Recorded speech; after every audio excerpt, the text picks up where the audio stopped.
Assalamualaikum warahmatullahi wabarakatuh. Bagaimana kabarnya anak-anak hari ini? Alhamdulillah, semoga kita selalu diberikan kesehatan oleh Allah Subhanahu wa taala.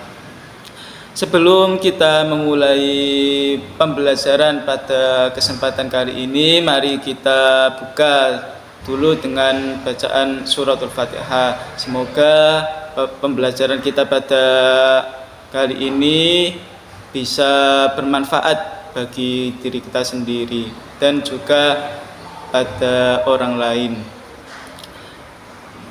Al-Fatihah.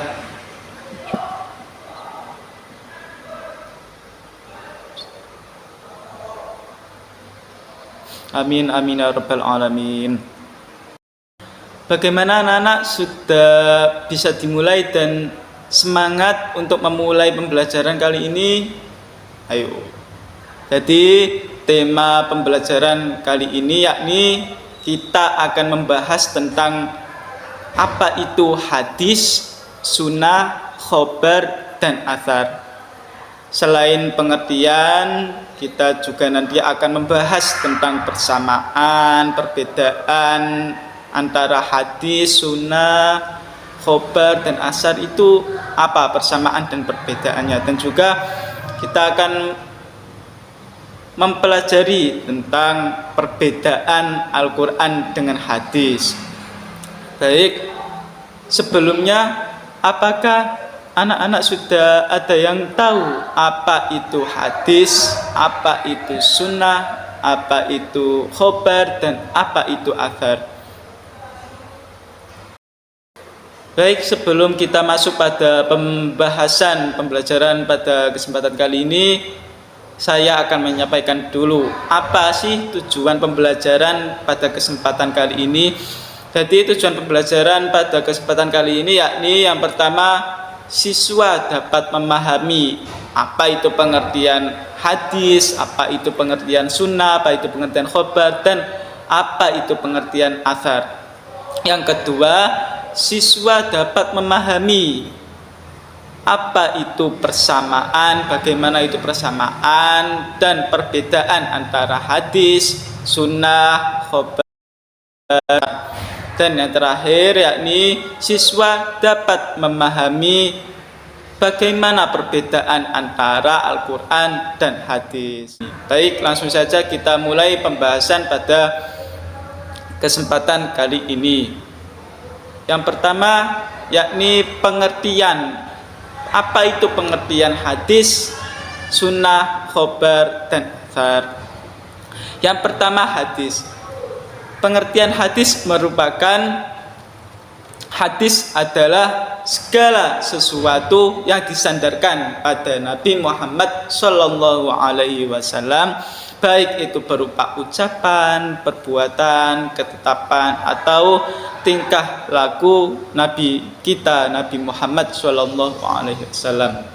Nah, dari definisi tersebut kita dapat memahami bahwa hadis adalah segala sesuatu yang disandarkan kepada Nabi Muhammad SAW, baik itu berupa ucapan, perbuatan, sifat Nabi, dan ketetapan maupun perilaku Nabi Muhammad SAW.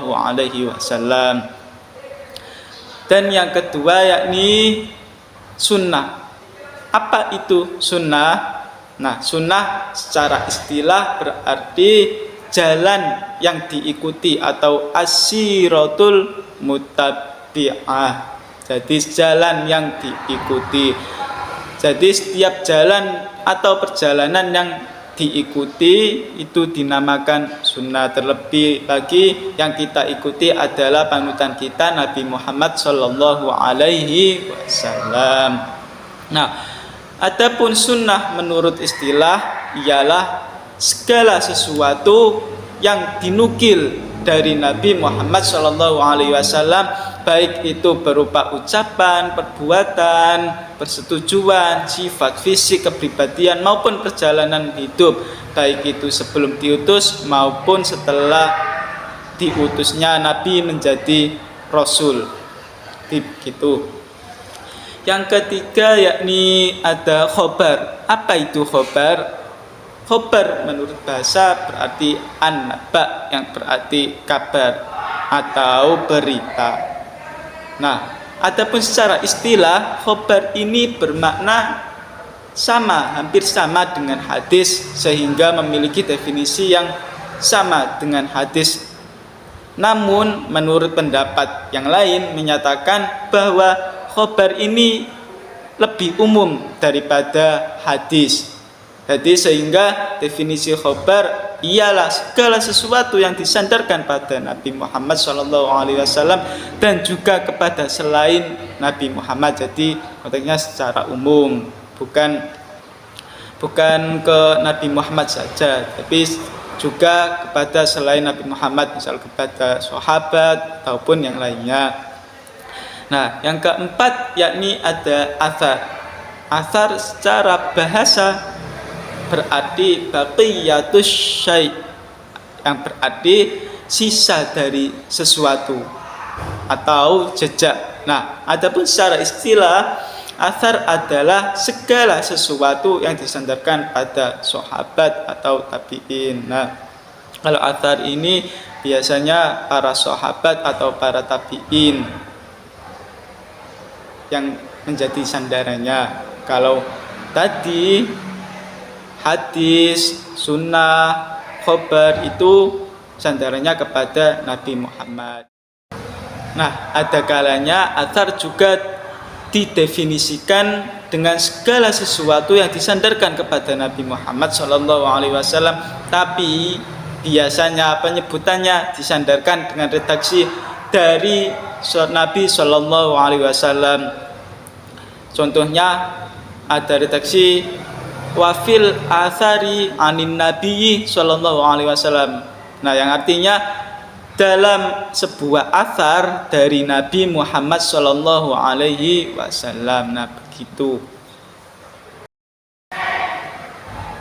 Selanjutnya, setelah kita memahami apa itu pengertian hadis, sunnah, khobar, dan asar, selanjutnya kita akan mempelajari tentang persamaan hadis, sunnah, khobar, dan athar. Apa itu persamaan dari 4 sumber hukum tersebut? Nah, persamaannya adalah semua istilah tersebut merupakan bagian dari literatur atau hukum dan syariat Islam. Nah, semua itu tadi juga memiliki tujuan yang sama, yaitu untuk memberikan pandangan tentang ajaran dan tindakan Nabi Muhammad SAW.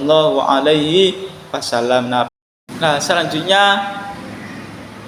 ada persamaan, juga pasti ada perbedaannya. Nah, apa itu perbedaan antara hadis dengan sunnah, khobar, dan athar? Nah, perbedaannya yakni jika hadis dengan sunnah itu perbedaannya adalah hadis itu terbatas pada perkataan, perbuatan, takrir atau ketetapan yang bersumber pada Nabi Muhammad SAW.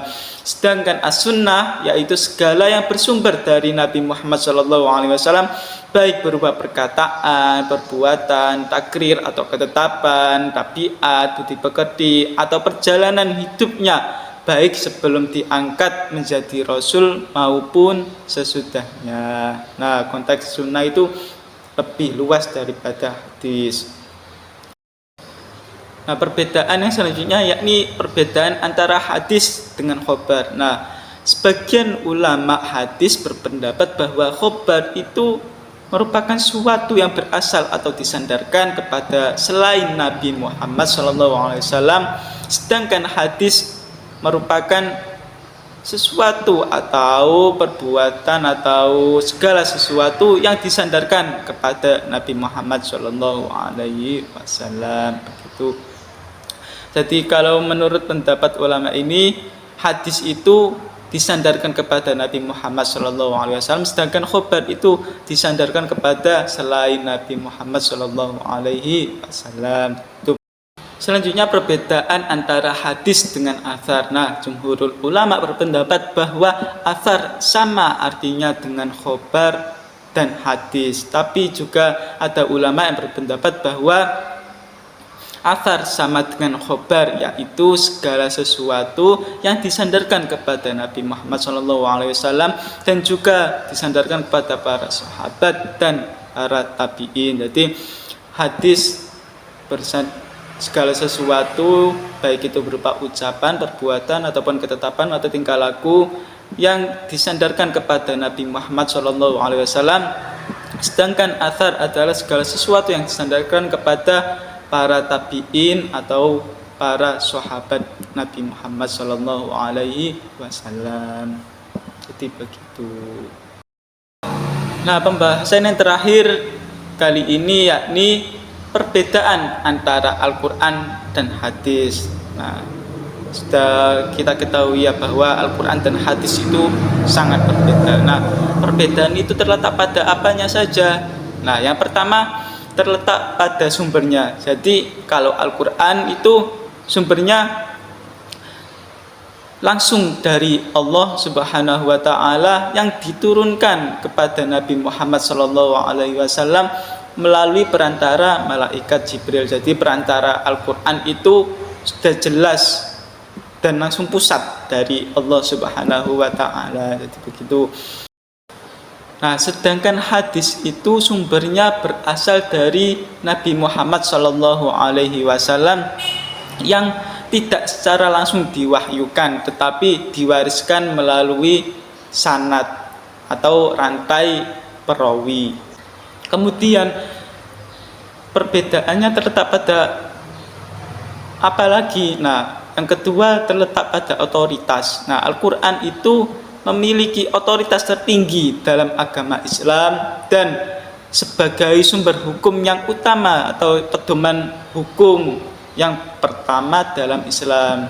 Dan juga hadis digunakan untuk memberikan konteks dan menjelaskan dan contoh pelaksanaan dalam ajaran Al-Quran. Yang selanjutnya yakni perbedaannya itu dalam hal ketetapannya, yakni Al-Quran dari dulu itu tetap dan tidak berubah sejak diturunkan kepada Nabi Muhammad dan tidak dapat diubah oleh manusia dan dihafal oleh jutaan umat muslim. Nah, sedangkan hadis itu beragam dalam tingkat kebenaran dan kekuatan sanadnya. Ada hadis yang diterima secara luas atau hadis sahih yang kuat secara hukum, ada yang lemah atau tidak dapat dipercaya seperti hadis dhaif.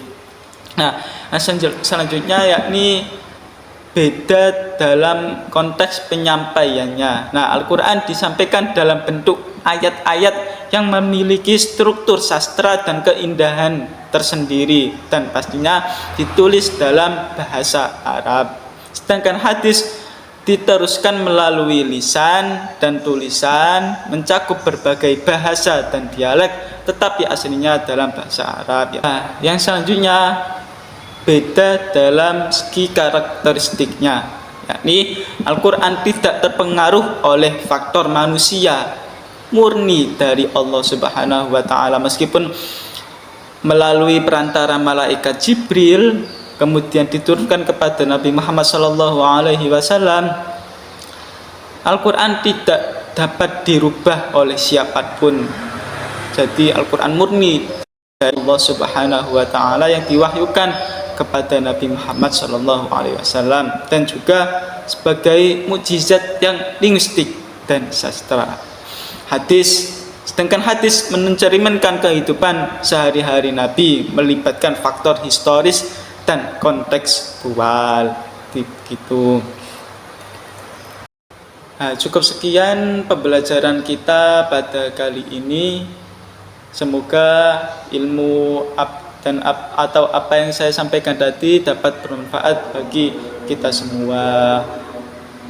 Mari kita tutup dengan bacaan kafaratul majlis. Subhanakallahumma bihamdika asyhadu an la ilaha illa anta astaghfiruka wa atubu ilaik. Wassalamualaikum warahmatullahi wabarakatuh.